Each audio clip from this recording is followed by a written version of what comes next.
Dear all, it is a great pleasure to be here at the Arctic Circular Assembly, my first time. Allow me to thank President Grimson for his kind invitation and for his tireless commitment to this extraordinary forum of dialogue.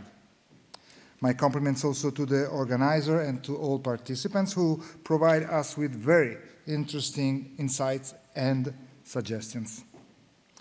I've flown over the Arctic several times in my career. Each time I was struck by its magnificent beauty. People often say the high north is a silent space. I think that we should listen harder. The Arctic speaks its own language. As the Greenlandic poet Marianne Pettersson wrote, and I quote, "They thought the north silent. Instead, we speak through wind, water, story, and survival." Over 4 centuries, we have heard the echoes of nearly 400 documented expeditions. Exploration in this region was never only about science, geography, or courage, but also about power and economy. Today, this world is filled with the sounds of change, of ambition, of geopolitical competition. The melting of the ice and advancing technology have opened new shipping lanes that shorten the distance between Asia, Europe, and North America. They have revealed vast reserves of oil, gas, and rare minerals. With these opportunities come new risks: competition, confrontation, and militarization. Security is indivisible, but threats do not come from a single direction, and they are interconnected. What happens in the East today echoes in the Arctic and in Mediterranean and beyond. Kyiv continues to fight bravely against Russia's aggression. NATO will continue to support its defense because we are defending freedom, democracy, and the principles that keep our regions secure. The war in Ukraine has global implications that affects also the Arctic. Together, Russia and China are forging a partnership of convenience in the high north. Moscow provides the geography and the military presence, rebuilding bases, deploying advanced missile and radar, expanding its fleet of icebreaker, the largest in the world. The Arctic is home to the Northern Fleet, nuclear submarines, and new generation weapon systems. Beijing, on the other side, brings capital, technology, and global ambition. Through the so-called Polar Silk Road, China invests in ports, energy projects, and scientific stations. Its companies are active in Greenland, Russia liquid natural gas terminals, and strategic Arctic infrastructure. Their shared objective is clear: to reshape the rules of access and influence to their advantage, and to weaken the role of international law and multilateral institutions. What is at stake is not only who controls Arctic resources, but whether openness and fair access will survive in this new frontier. We are adapting to these evolving challenges. NATO has updated its strategic agenda, and the European Union is reviewing its own. Negotiations between the European Union and Iceland are advancing toward a new security and defense partnership agreement that will strengthen both the European and Atlantic security network. Let me thank Iceland for its invaluable support to the alliance. Your commitment for cooperation is a model for us all, and we can learn a great deal from you and from your unique geostrategic position. For NATO, the Arctic is our northern flank. The regional plan Northwest covers the Atlantic and the European Arctic under the command of Allied Joint Force Command Norfolk. Its mission is to safeguard the sea line of communication between North America and Europe and to ensure that alliance posture support operations in the Arctic conditions. This is why we are investing in Arctic-capable forces, improving mobility and interoperability in cold environments, and testing our new plans through major exercises. In January 2025, US Marines, Norwegian forces, and NATO partners conducted a winter warfare training to refine logistics and resilience in extreme cold.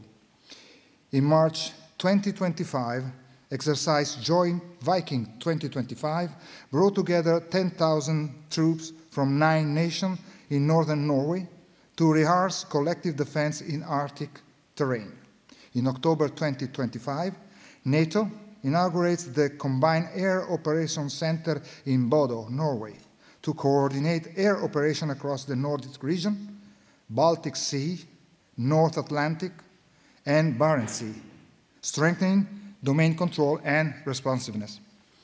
Our mission in the High North is to prevent others from militarizing, to uphold stability, to guarantee freedom of navigation, and to ensure that the Arctic remains governed by international law, not by the law of the strongest. Here, deterrence is about showing readiness, unity, and resolve. But let us be clear. The Arctic is also a region of cooperation, and it must remain so. Institutions like the Arctic Council continue to play a crucial role in addressing environmental protection, search and rescue, and scientific collaboration.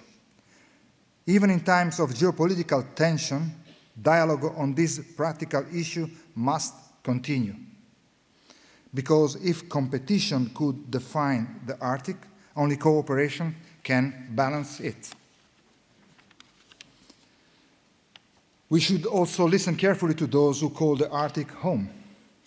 Indigenous communities have lived here for millennia. Their cultures, traditions, and livelihood are as much part of the Arctic as the ice and the sea. Protecting the Arctic means preserving these communities, ensuring that their voices guide decisions that affect their future. Ladies and gentlemen, the Arctic in 2025 stands at a crossroad. It can become a new Sahara scramble, a zone of rivalry, exploitation, and conflict. Or it can be a space where nations prove that cooperation is stronger than confrontation, that security can coexist with sustainability. For NATO and its partners, the path is clear. We must protect our own flank. We have to uphold freedom of navigation and international law, safeguard undersea infrastructures, shipping lanes, strategic waterways, and keep enduring channels of cooperation with allies and partners. The Arctic is not only about territory. It is about the stability of our alliance, the integrity of our environment, the security of our future. The Arctic has always tested human endurance. Today, it tests our political wisdom. It asks whether we can protect without possessing, cooperate without competing, and listen before acting. While the world is watching how we navigate this new frontier, let us show that unity, determination, and vision can prevail in the High North. Let cooperation be the sound the world remembers. Thank you. Thank you very much indeed for this. Please, if you join me here on the stage, in many ways, please take a seat. This chair. A remarkably clear presentation of the view on the policies of NATO, and I will start by asking you this question, but after that, I hope we get the lights up in the hall, and please raise your hand and keep it up so we can see with the people with the microphones, so it will be easier and quicker to get to you. So my initial question is this: if I understood especially the first part of your speech, you seem to be saying very clearly that the premise of the military planning and the scenarios that you are drawing up is based on what I would call, interpreting your view, a kind of a military alliance between Russia and China as a lasting condition for the foreseeable future. Is that the correct interpretation, that now the basis is the combined strength leading to the Russian military strength backed up by China in the way you described, rather than just looking at the Russian threat? Is it a joint Russia-Chinese threat that is the premise? It is. I mean, probably when we are expecting in the future that there will be an increased interest, an increased presence here. You know that, I mean, right now,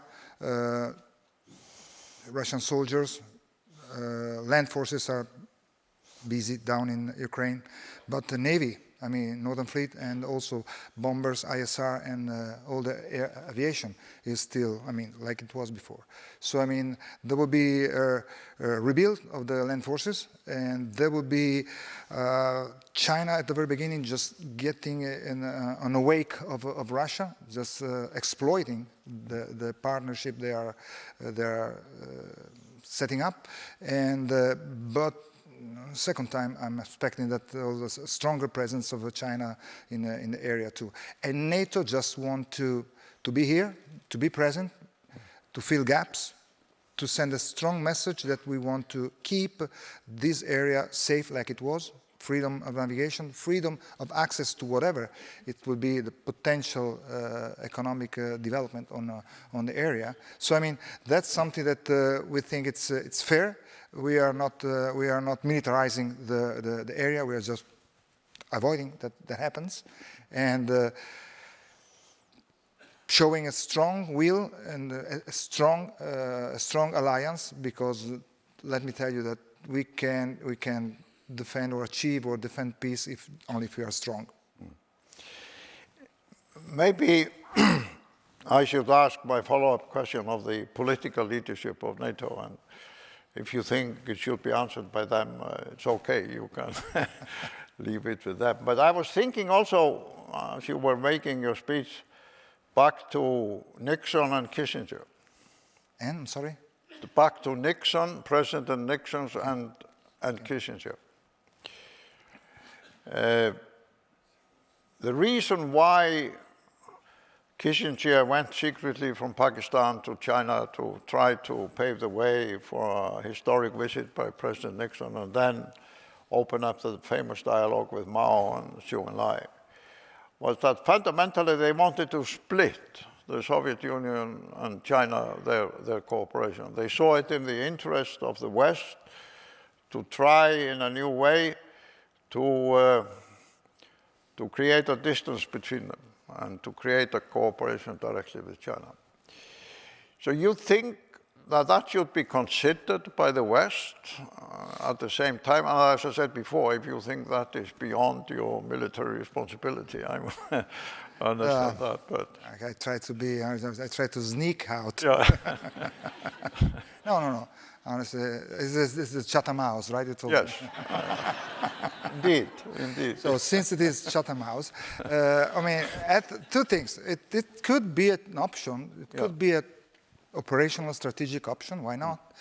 My personal opinion, and I'll try to be, polite, is that this partnership, this link, is not going to last forever. My personal opinion is that The way Russia watch this partnership, they look at it like a marriage, while on the other side, Chinese look at it like a love affair. Okay. So what you're saying in the polite Italian way, that Russia is the mistress. I didn't say that. I didn't say that. No. I didn't say that. Take note. I didn't say that. It's an interesting notion. Yes, it's an interesting notion. This is totally unprepared. I know. But it's when we, in the earlier assemblies, were talking about the sea route, the northwest passage and so on, and we started having discussions, and the Chinese came here. It was quite a discovery for us to realize that there are actually three routes. There's the northeast passage along the Russian coast, with Russians control with legal force, icebreakers, and military power. And then there's the northwest passage, America and Canada. But then there's the center route, directly across the pole, especially in the summer months. And what we discovered was that the Chinese were more interested in the long-term usage of the center route rather than the route along the Russian coast, because they didn't want to depend on the Russians for using this new global sea route. It's just a point of information for you. But otherwise, let's get the lights up. You have a question here already. Yes. Yes, you want to be first. Yes, I'm sure about that. So let's have also be ready with your hands in other parts of the hall and keep the lights up. Yes. Easy. And introduce yourself. Yes. Yes. Especially for the Admiral. Yeah, I'm Professor Rocky Weitz. I'm the Director of Maritime Studies at Tufts University's Fletcher School of Law and Diplomacy. I'm going to ask the same question I asked of your predecessor. What is your definition of victory in Ukraine?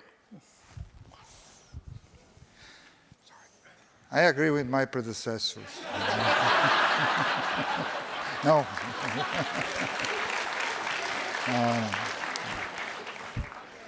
Well,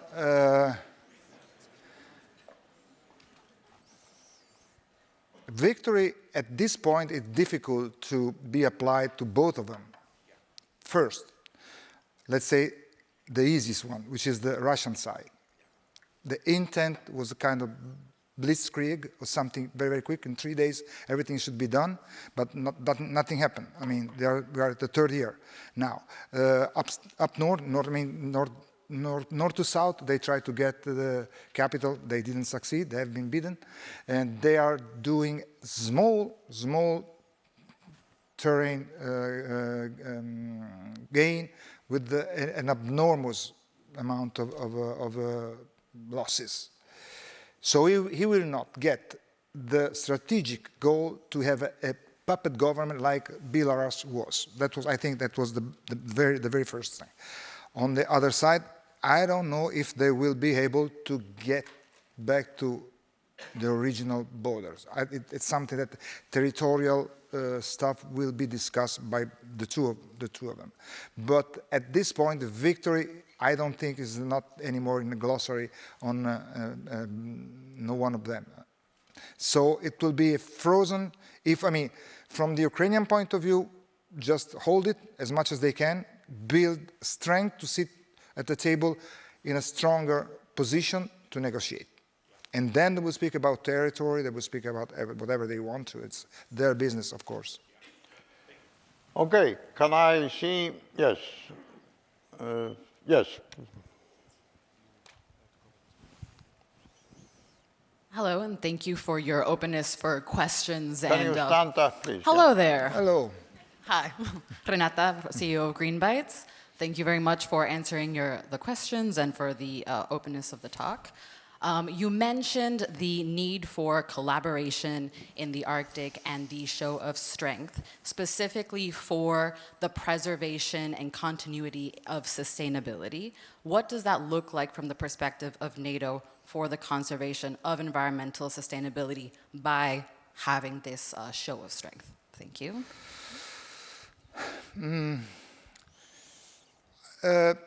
Sustainability, environment, and on. It sounds strange, but they are part of our planning. I cannot tell you that it was this way from the beginning. But I think that there has been a great, huge adaptation of the alliance in taking into consideration this kind of issue, which are at the top priority of our people, basically. We are just servant of our people, and that's why.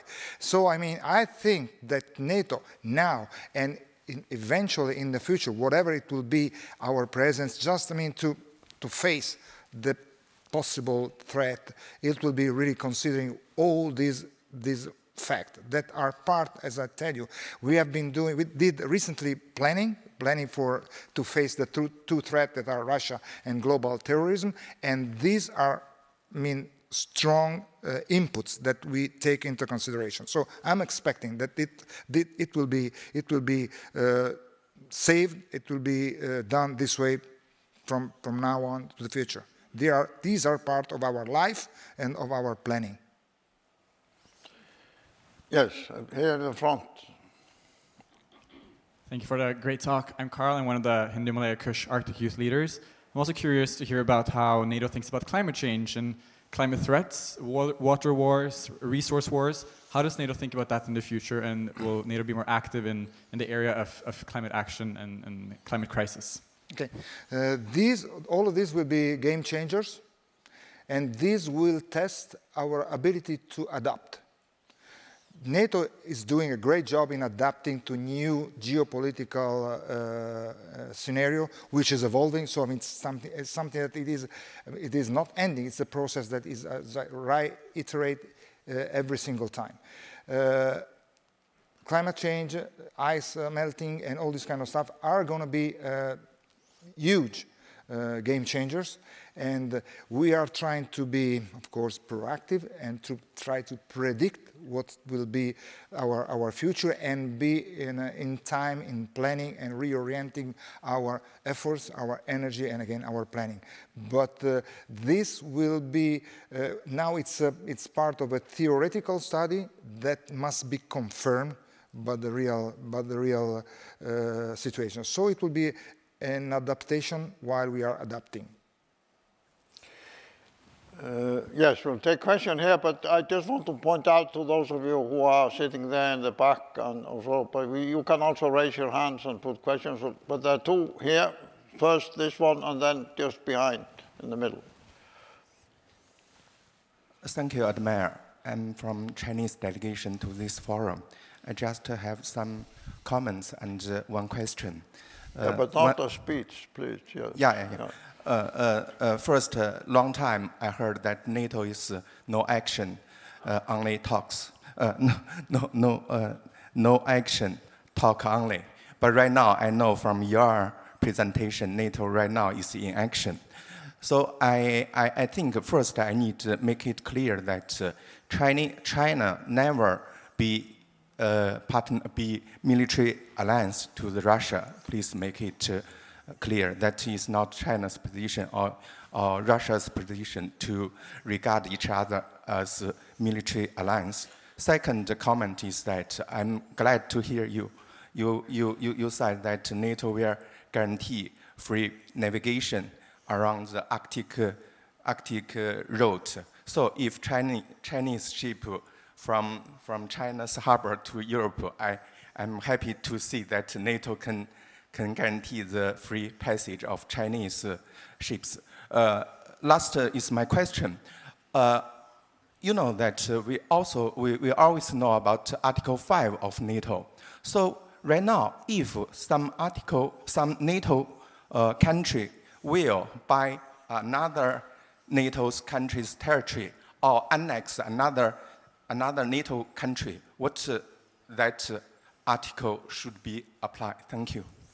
Just for your information, is the head of the Chinese delegation to the assembly. So, okay. Yes. Oh, I'm happy. Without the formalities of it, yes. Well, speaking first of all, if I can recall everything, but what NATO have been doing is, let's call them unavoidable action every single time they do it, because they are really extra pounded every single time. Speaking about the new routes, I mean, I think they will be free forever for everybody. I mean, so it's not going to be an issue. Again, what is the principal aim, mission, or call the way you want to, from NATO is just to safeguard, I mean, freedom of navigation and international law, whatever. And that's for everybody. I mean, these are two concepts that are just involving all nations. And again, as you said, if there is Chinese ship, merchant ship going from your country up to Europe, Rotterdam, and that's part of the merchant shipping. And if they need help, I think we will be more than happy to help them. Also because at sea, sailors doesn't have nationality. I mean, they help each other anyway. But I think it will be an easy situation, perfectly handleable, I think. And if I'm wrong on anything else, I'm the happiest man in the world, you know, I tell you.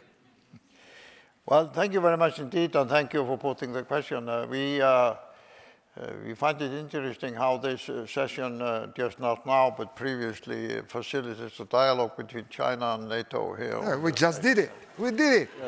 We started the dialogue. Indeed, indeed. So there was a question here, yes, please.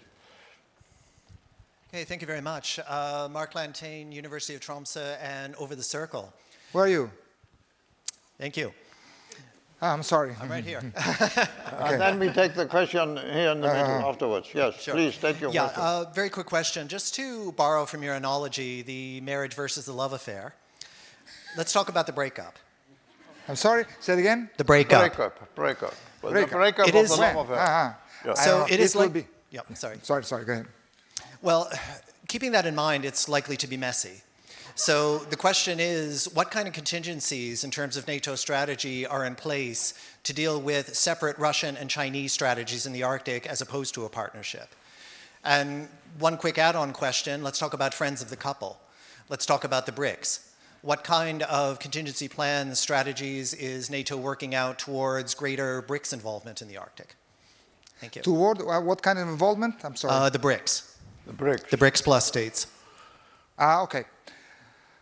Well, the NATO strategic concept 2022 is not taking China as a threat. I mean, we have Russia and terrorist group as a threat. China is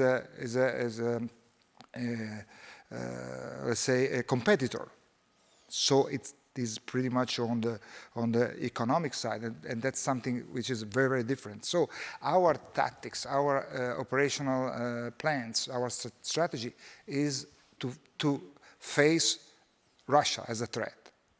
The thing that there is a partnership, I don't know when they will end, but it's in this kind of love, it's happened. I mean, maybe they can't split because they both want to do it, or just one is just betraying the other. I don't know, but it's something I cannot foresee.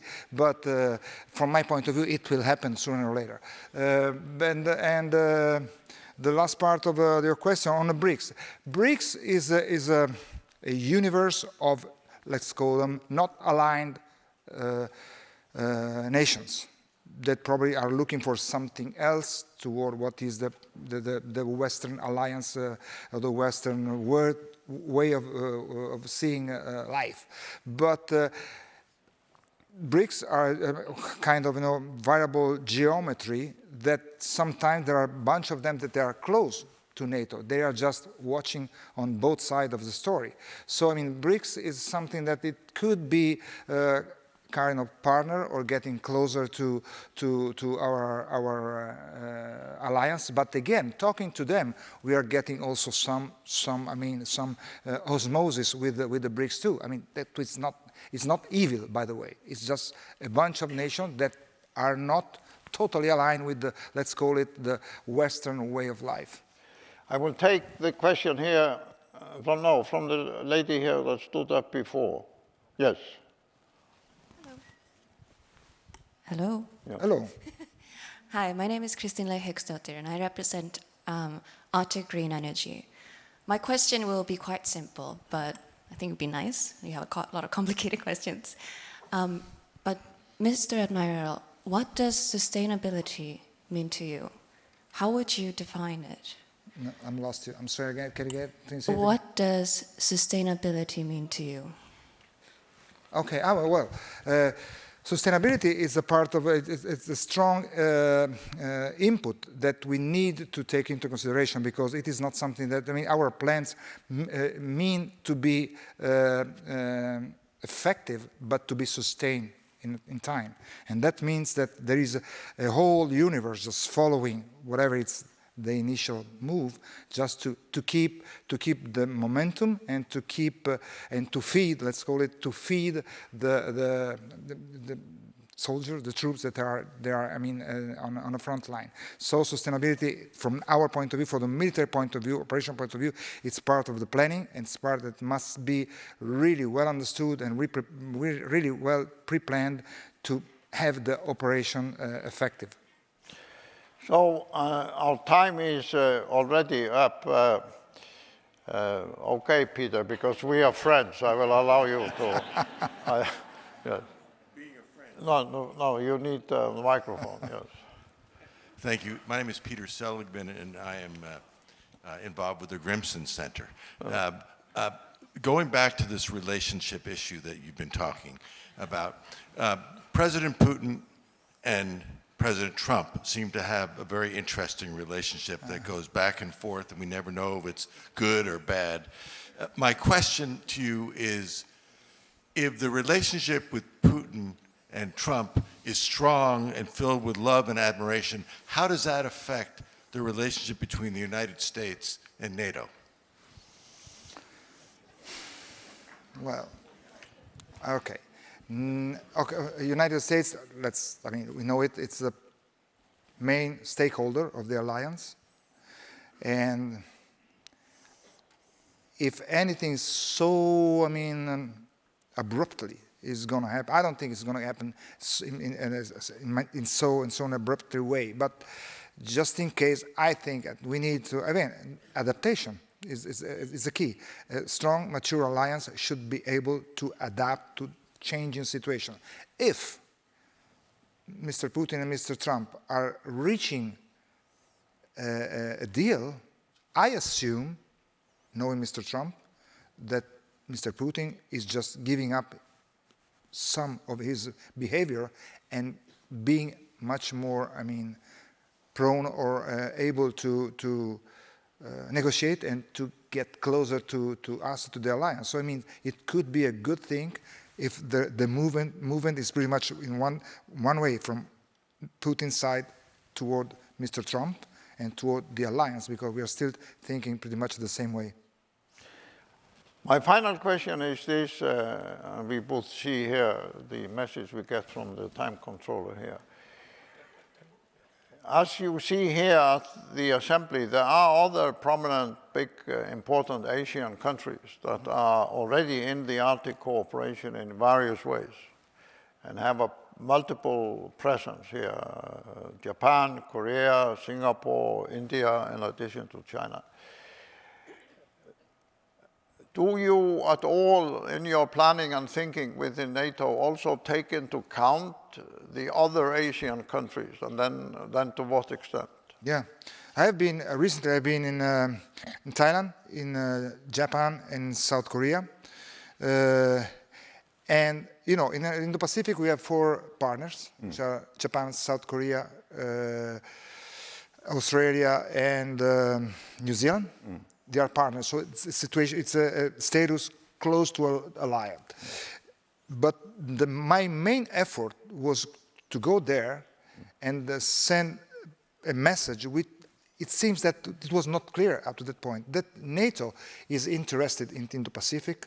We have sometimes ships with national flags, but that belongs to NATO, going there, hanging around, carrier strike group, for example. But again, NATO is a political military alliance, and that's not in alphabetical order, it's political military alliance, a defensive alliance. And whenever we go into the Indo-Pacific, since everything which happens in the Pacific has also effect on us and vice versa, of course, the message was that we are not projecting power. We are just trying to find a dialogue, and I did today with an Indian admiral, to try to find a dialogue with like-minded nations that could be closer to us and which could be, I mean, nation just having the same values, the same principle, and having a dialogue with us without thinking that alliance is just going there to project power and try to do something which is not totally not within our horizon. Well, thank you very much indeed, and thank you, the audience, for engaging in this dialogue.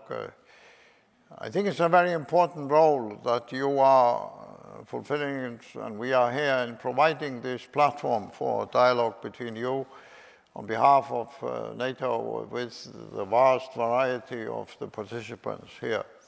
So thank you for not only coming and speaking, but also sitting here and taking questions. I have to tell you, I had no idea, except Peter, I know him. But for the rest, I have no idea who they are or what kind of questions they were going to ask. But if you are willing, we would be happy to host you again next year and continue this dialogue, which I think is an important contribution to the democratic dimension of how we move forward in terms of security and defense in the Arctic. Thank you very much. Thank you. Thank you. Very good. Thank you. Thank you. Very good.